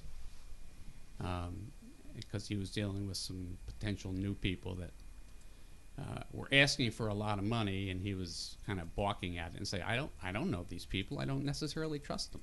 And I said, I don't blame you. So how do you work around that generally? How do I work around what? Well, how does one work around that if you don't trust the people above you or below you in either case? You learn to cope. And what does that mean in the real world? Well, in the real world, that means that you identify the people that you can and you can't trust, right? To the degree you can, you probably want to avoid the people that you can't. And if you're forced to interact with them, you're going to be careful, right? You're probably going to engage in more, CYO kinds of behaviors than you normally would. I've worked with certain people. I made darn sure that I kept real careful records of all my emails, because I wanted a track record for what was going on, because I did not trust the person that I worked for, and I knew I could get hung out to dry any minute. That makes it a lot of fun driving into work in the morning. Yeah, you really look forward to going to work. But you find people that you can trust and you build a relationship with them. And the people that you can't trust, it's interesting. it's interesting to see how people handle this issue. To my mind, there are three things that go into trust. One is the person's capacity to trust, and we don't all have the same ability just to trust people. It involves a certain risk, right? Mm-hmm. So that's number one. The second thing is, to what degree do you perceive the other person as being trustworthy? I'm sure you can think of people that you've interacted with that, you've said to yourself, man, I wouldn't trust that person as far as I could throw them. No, I don't think I've ever run into anybody like that. Yeah. In New Jersey, I don't think so. Oh, you think it's unique to New Jersey? Oh, everybody's trustworthy in New Jersey. Oh, really? That's Yeah, good thing you sure, told of course. me that. Didn't you know that? Yeah, no, I I didn't read know that that. on, As a read that on matter a of sign fact. coming into town here, Yeah. especially in Flemington. Well, it's funny. Have you ever run into someone who insisted on leaving their car doors open because they said, "Well, you should be able to trust people"? Have you ever encountered someone like that? Yeah, that's like, okay, I'm going to force the system to be square. Yeah. Okay. Okay. Go ahead. Let me know when your stereo's going. Well, that's just it. Someone who does that actually has a very low capacity for trust, because the reality of that situation is what ultimately, eventually, is going to happen. Well, let me guess. Yeah, something's going to be missing from their car. And guess what that person ends up saying to themselves? You just can't trust people these days. So they're creating a self-fulfilling prophecy that justifies their lack of trust and their inability to trust people. It's an interesting phenomenon. Oh, yeah, I can see that. Okay? Well, and I think that comes into the management play when you say, well, all right, we're going to let you guys work something out on the floor yourself. Let's see how that goes. And the minute it doesn't go right, say, we tried to tell you guys that you're not worth it. You're a bunch of idiots. And yeah. We gave you your rope. You hung yourselves with it. Now don't ever ask again. Well, that's one of the... To really delegate and allow people to have autonomy to do their work, it requires a lot of trust on the part of a manager. I don't think you build relationships in major corporations to the extent anymore, because nobody's there long enough to build a good relationship. Maybe that's an overstatement, cynical statement, but I think in many cases people churn through so fast that you don't build any relationships. Well, or you don't build the kind that you used to. There's less of it to some degree because the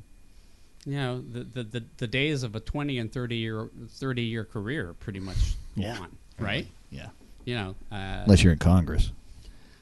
We're not going there, Bruce. Most of us with jobs don't have franking privileges, so we don't get to we don't get to take time during our job to promote ourselves at the $10,000 We could spend plate the rest dinners. of our life talking about the dysfunctionality of Congress and not accomplish a damn thing. Well, it is an election year, so I know. thought I'd throw that into the mix to further muddy the waters for you. Yeah, thank you. No problem. So, in any case, and then the last of those three factors, first the ability to trust, and then the perception of the other person, how trustworthy they are. And then the last thing is there's sort of a conscious or a unconscious cost-benefit ratio, that people calculate in their head. In other words, what's the downside? How much will it hurt if I trust this person and I get let me down? We have a call. Oh, cool. Hello, caller. You're on the air. Can you hear us? Yes, I have a question for Dave. Go ahead, sir. You need to turn your radio down because there'll be a delay. Okay. Okay. Okay, fire away. My question, I'm listening to the discussion on trust, Mm-hmm. and one of the mechanical things that I found is the old concept of hitting singles instead of going for home runs. Okay. That you actually plot out some things where you can demonstrate that you work well, and the success that you have in those small objects or small projects gives you the basis for trusting people. Yeah. No, I think you're absolutely right, because I think building trust is a small incremental process. It doesn't happen. It doesn't happen quickly, and it doesn't happen with one big, event kind of a thing. It is a series of smaller, incremental, and reciprocity, right? Events. Yes, sir. That basically the relationship and the trust builds over time because of you both demonstrate that you have an appreciation for what the other person does, you have trust in them, and you are worthy of their trust too. And so, the idea of singles is much more important than home runs. Thank you, Dave. This is Ron. Okay. Thanks, Ron. Bye. Bye-bye. Thanks for calling, Ron. Well, that's an interesting point. You take it in small increments or try to... Yeah. Well, I just think anything that's relational value happens in small.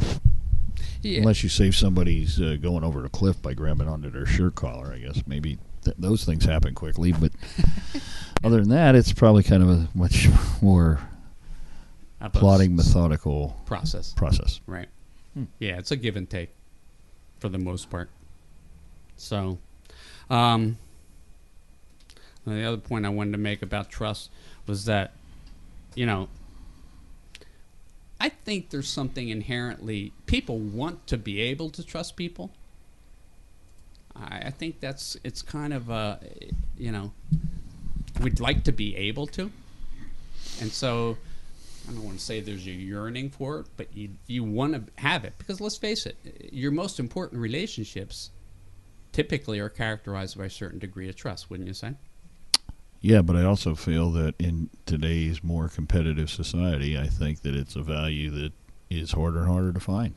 And I think the tougher times are, the tougher it is to trust people. I think, look at the mindset of I used to live in New Mexico. Mm-hmm. People were far more trusting and easygoing out there than they are in Manhattan. Say good, bad, or indifferent. It's my opinion. I think it's pretty accurate. I don't think it's way out of line. I don't think people are... and so I think that in a more competitive environment, a more urban society, a more stressed out populace, tough economic times, all the things that we're dealing with right now, I think it's harder and harder to find trust. Well, is that an overstatement? No, again? I don't think so. Because people are feeling more and more vulnerable. I think and the so. more vulnerable they feel, the less willing they're going more to be defensive to trust. and right. Yeah, and then the more they're going to want to hold on to what they have. Yes. The other also is competition. There are two ways to compete. You can compete by trying to become better than the other person, okay? Or you can compete by trying to take them out at the knees.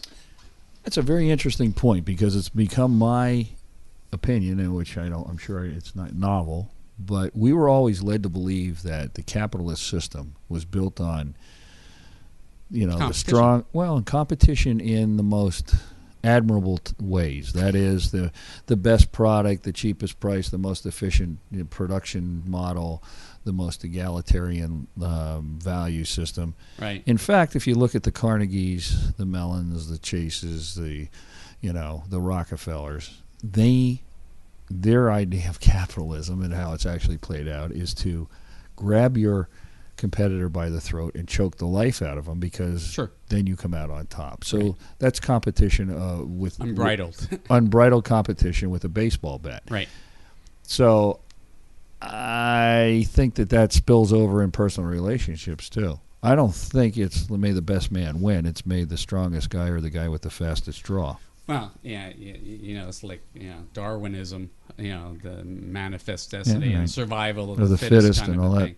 And that's unbridled capitalism, and that's why that's what you had in the early 1900s. I don't think it's any different now. I just don't think it's necessarily done with bayonets and mortars.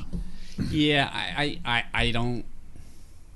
I think it's a different kind of economy. There is a little bit more regulation. I don't want to get into the politics. So you of won't it. get in. Yeah. You won't let me suck you into any of No, that stuff. yeah, good try. And we could talk all about too big to fail and all that kind of stuff, which And perhaps we should. nah, I don't think so. I'm sure you have an opinion on it. I certainly have an opinion on it, but I do see But that's that not the as, focus of tonight's show. yeah, and I clearly. do see that as part of it. I think government has a role. That's why you've got the antitrust laws and things like that. That's what they're there for. Well, yeah, I mean, how did that work with Exxon and Mobil? Who again? Yeah, really. How did that work with the airlines? Didn't work too well, did it? Not really. I don't know. Or the cable companies or broadcast outlets or the Well, FCC. they broke up AT&T. Yeah, they sure did. And I guess that was to suffice for every other industry in this country forever. I don't know, Bruce. I'm just asking you the tough questions because yeah, you're just trying to suck me into inquisitive political our viewers and conversations. listeners are Yeah. are sending me text messages asking me to do that every minute. I see. So it's not your fault. Oh, it's not somebody my else. fault. I'm just a moderator. Right, you're I'm just just a passing on the mouthpiece. questions that are coming your I'm way. just speaking for the populace.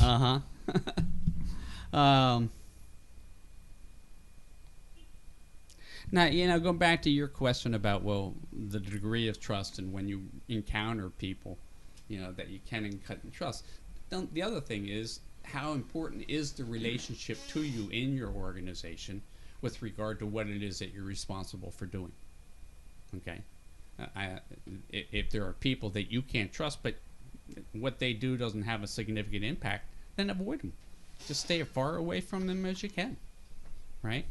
When you have to work with people that you can't trust or you don't trust and they don't trust you, that's when it becomes a lot more difficult.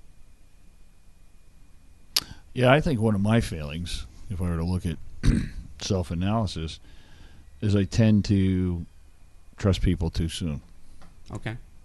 and too fully for my own good. Okay. And I don't know if that's germane, but I think in the workplace too. You work with people, you share your feelings or views. That's probably not a good thing. Yeah. Generally, I think it's probably a bad policy. Well, I tend to be careful. Okay. And I'll trust people until they demonstrate to me that they don't warrant my But trust. in my experience, it's too late. Then the horse is out of the barn. This as is they why say. it's incremental. Yeah.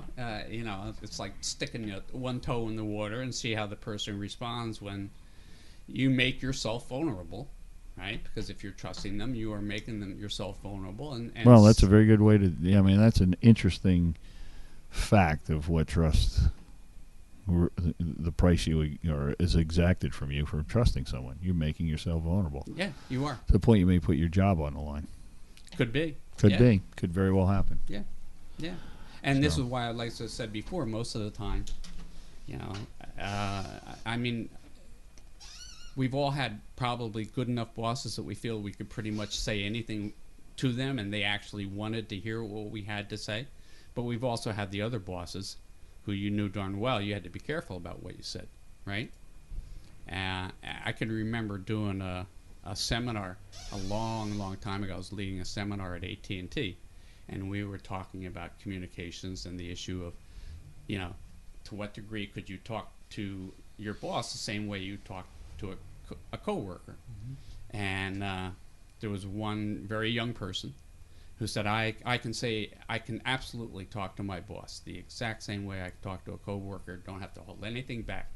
And there was a long silence, and there was an older, more gray-haired individual in the room, and he finally said, if you think you're talking to your boss the same way you've been talking to a coworker, you've been smoking something funny. And it was like he had the last word. No one was going to dispute it. And it's because when people are unhappy, they want people to agree with them. They want people to say, you're justified in feeling that way. So they want what's called validation. Well, where are you going to get the validation? Are you going to go to your boss? Or you're going to go to a coworker for that? Where's the greater probability you'll get the validation you want? Coworker. Yeah, exactly. Coworker. Even if they don't agree with you, they'll probably say something because it's just easier to do so. You go to your boss and you run into the probability or the chance that he or she's going to say, well, you shouldn't feel that way. And that's an instant communications killer, because it's like, oh, I shouldn't? Great. Tell me how I change it. I didn't ask to feel this way. It's just, the emotion is not something you consciously make a choice about. And so people tend to avoid their boss when they are unhappy about something, right? Much rather go to someone who's going to agree and say, yeah, I don't blame you if you're feeling that way. If I were you, I'd feel the same way. That's what they want. And again, it goes back to, partially goes back to the issue of trust and the issue of the hierarchy, the vulnerability that people feel. And like you said, when things are tight and people are losing their jobs and jobs are harder and harder to get, it's going to make trust that much more difficult to establish, because people are already feeling vulnerable and they're going to be reluctant to open themselves up to feel more vulnerable. So how does management assist their employees to trust them? What is the mechanism? Well, if there is one. Yeah, well, first of all, you'd be surprised how seldom the issue even gets discussed. Yeah. No, I wouldn't. Okay. All right, but, how often does a manager even bring up the issue of trust with his or her subordinates? Frankly, I don't ever remember hearing that in my career of all the jobs I've had, because I believe they really don't think it's germane. They don't give a damn whether you trust them or not. They don't care whether you trust them or not. You work here. Yeah. Trusting me doesn't have any influence on whether I'm going to fire you tomorrow or you're going to stay on the job next week. So I don't think they give a damn about it. They don't see it as being an issue that's relevant. I've never heard anybody discuss it, ever. Yeah. I asked a boss once if she was ever going to trust me. She didn't know what to say. Now, this was an individual. No. Huh? Because the answer was no. Well, this was an individual who was the epitome of a micromanager. She had to have her fingerprint on every single thing Decision. that happened. So she didn't trust anybody. Well, if you've ever encountered someone who is that distrusting, how can you possibly trust them? Right? It's not going to happen. And it's a, like, she had no idea. When I asked her if she was ever going to trust me, she just fell silent. She didn't even, it's like, what are you talking about? Yeah, because I had done something, and she said, oh, you should have run that past me first. And I just looked at her and I said, Seriously? are you ever going to trust me? And she just looked at me, it's like, why would I do a stupid thing like that?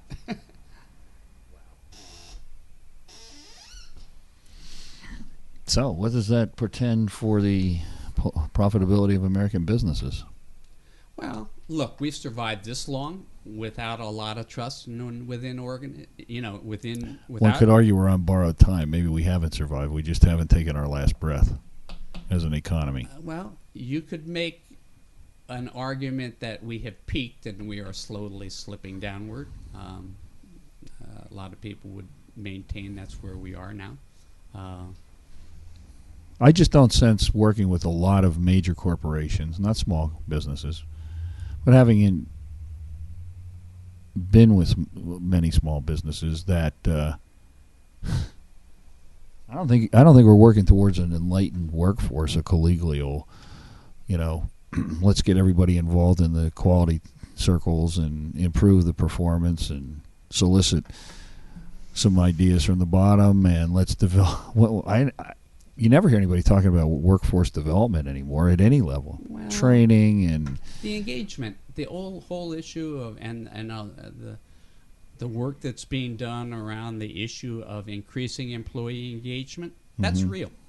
That is real, and I don't think we've got a real good handle on it yet, but at least it's out there, and people are, trying to do some things to increase the level of engagement of their employees, because the research results are very dramatic. the companies that are measure as high in engagement compared to ones that are low in engagement, they are so much more productive. What is the average? And I'm sure it's all over the scale because you can't. But what's the average turnover in major American business of their workforce? Right now, Yeah. I don't know. Is I it don't going know. up or going down? Would you say? Well, it's been down for a voluntary turnover, as Oh opposed yeah, to because there's no involuntary. jobs. I mean, Yeah, exactly. Yeah, it's relatively low because people aren't leaving their jobs unless they can find another one, and so the generally voluntary, that's not going to happen. yeah, the voluntary turnover is probably fairly low. It usually is. I mean, stop and think about it. If you know there are no jobs out there, are you going to leave the one? Yeah, you so have? that's not reflective of, geez, I'm a happy camper. It's No, reflective it's of, not reflective it's of even that at colder all. out there than it is in here. Yeah, I try to explain to companies that it's a two-edged sword, and people have very long memories, and they know when they've been taken advantage of, and as soon as that spigot turns, the people who feel that they've been taken advantage of are going to be looking to leave. But it hasn't happened yet. The economy, I don't think the labor market has bounced all the way back yet. No, and- because I think it's so skewed by people that are underemployed Yeah. or stopped looking, just because they're punching a clock for 29 hours because they're under that threshold Mhm. for benefits doesn't mean that all's happy in No. downtown America. Yeah, and to your point, the use of contractors and temporary Oh, employees that's is rampant. is a lot more than it used to be in the past, and that's probably skewing the unemployment figures to some degree. Though I think Exactly. they try to measure it, but so, but but the worm will turn. Okay. But do you see business owners even looking in this direction, in your direction, to, the smart ones.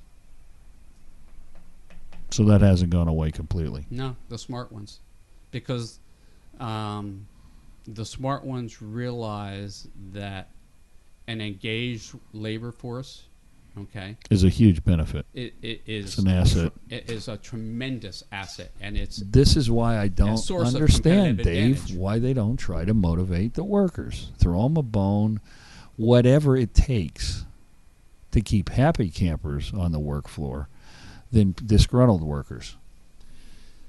well, Why can't they just say, look, we're going to give this a try. Let's try to incent them with something positive instead of the sledgehammer over their head. because the sledgehammer is easier. Oh, I agree. The Just sledgehammer put a is gun to easier. their temple and say you're going to Right. work. Or Yeah, and remember we talked about this last time, the role of a manager, right? And how the fact. Hey, we've got a call here.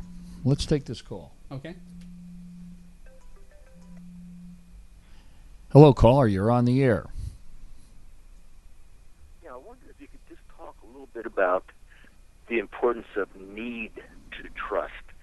It feels like we've kind of gone around that, but I've been in organizations where they had compelling reasons why people had to come together, and they were able to use those compelling reasons, putting them out in front of them. And it was either you bond, if you want to call it trust, or we go under. How does that factor in? Well, it's if you're in a do or die situation, kind of a lifeboat situation, and you need to come together in order to not go under. Is that kind of the situation you're talking about? Yeah, I'm thinking specifically. I worked with General Motors, and they did a program called Team Build. Okay. And the whole point of that was that they were losing their shirts and their market share. And the reason was there was a huge difference between management and the hourly worker. The program was meant to bring those folks together, saying either we come together and we establish some basis for having common, I'll use the word, trust in each other, or we're going under. We need your input. Therefore, we've got to reach out to you, and you need our support. And so with those two things, I thought it was a pretty effective program, but it definitely was driven by need. Yeah. Well, it's kind of in a crisis situations that companies will be willing to try things like that, okay? Because they know that their survival probably depends on it. And by kind of setting up, like, we are in a lifeboat and we're going to go down together unless we figure out how to row together, right? Exactly. That's our only alternative. The only problem with that is that sometimes when you remove the overwhelming threat, let's say the crisis passes, the tendency is for that kind of cohesiveness to disintegrate because the need goes away. So it really, it's a false kind of cohesiveness to some degree, unless the company is smart enough to really sustain it when things get better. There you go. Because it does have actual benefits. Yeah, and that if is they the see issue. that. If you don't generate the benefits, well, then obviously it is going to fade. But if it does, then you incorporate it. And I found that General Motors kind of did that to the tune of one of the more profitable years. And they did a lot of hard things to get there. And so that trust was very, well, very they also had a kind of unique situation in that they were heavily unionized. And the unions, in that situation, it tends to be more of an adversarial relationship by definition, right? Yeah, you're on opposite sides, and we want we want more of what you have. Wasn't that Samuel Gomper's famous quote when they asked what the unions want, and he said more, right? Correct. So it that made it that much more difficult to overcome that kind of distrust that existed very deeply. Well, and I think that distrust leads to the concept of, well, we helped you bail out the lifeboat. Now you tell me to go sit back in the back and shut up and sit down again because I'm no longer necessary. So yeah, the crisis is past. Get back to your spot. Yeah. Be thankful we didn't throw you overboard. Yeah. To lighten the load. There's a great book written by James Clavell, King Rat, and it was about a Japanese war camp, U.S. soldiers in a Japanese war camp, and this lowly person in the army hierarchy was the kingpin in the camp because he could get anybody anything. So he was King Rat, so to speak. And when they finally were freed, the transformation was incredible because he automatically got put back into the place he had been in, the lowly private kind of a thing. And it was amazing. It was a great story about how that shifts depending on, what's going on outside. I agree, Dave. That was a great book and a pretty sad ending. Yeah, very. But if I could just real quickly, though, I'd like to go back to that issue is when you build that trust. Right. Because I was hearing that it's not doable, but when you do build that trust, the things that you do produce need to be acknowledged, applauded, watered, weeded, and that's how you preserve it. Yeah, because otherwise you feel like it's not appreciated. Yeah. But it's always interesting. We think of our behavior, but in the final analysis, it really depends on the person who's deciding whether or not to trust and their perception of the other individual. And you can't control that. You can only control your own behavior. Now, I think a good place to start is think about, okay, what do I consider to be trustworthy, and then try to, produce that behavior of your own, right? But it's interesting if you take the exact same cases of behavior, and we're running out of time, but it really comes back to how they perceive it. So if you have a rookie and you don't give that person any direction, they're going to feel that you hung him out to dry. If you have an old grizzled veteran who'd been doing the job for 20 years and is very good at it, and you give them the same lack of direction, they're going to interpret that as, you trust me, you have confidence in my ability, and I don't need a lot of direction. So it's interesting, the same behavior on your part will lead to very different reactions on the part of the individual. And I always find that really interesting. And that's why I think it has to be discussed, because what makes you trust one person, right, is going to be different than what makes another person trust you. Thank you. Yep. Thank you for the call. We appreciate it. Thanks for joining in tonight.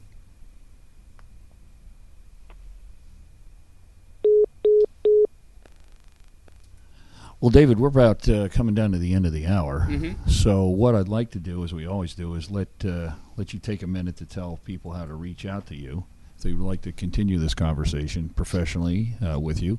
So we need phone number, website, Sure. what you'd be interested in. Yeah. My phone number is 908-347-7793, the same number that we used for the call-in tonight. And my website is www.performanceleadershipsystems. And, what I'd like to lead the listeners with is kind of, some thought in terms of what is the level of trust within your organization. And if you could increase it, what would be the benefit? Or do you simply not care? Well, let's hope that's not the answer, but I think it's an element that's when times are tight, these type of esoteric questions in most managers' minds get tossed to the side because it's the bottom line nuts and bolts they're worried about. Well, did you ever see the Dilbert cartoon? Sure. And Dilbert comes walking back from a meeting and he says, how come every boss I ever has tells me that I shouldn't trust anybody in the organization but them?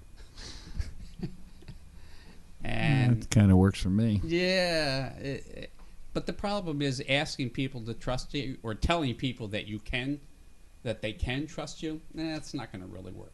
It's got to be earned. Well, I hope that your assessment is right, that it's there in a lot more organizations than I perceive. The smart ones. And that's the ones we all want to work with. Yeah. Well, thank you again. Thanks for another very interesting and informative show. Thanks, Bruce.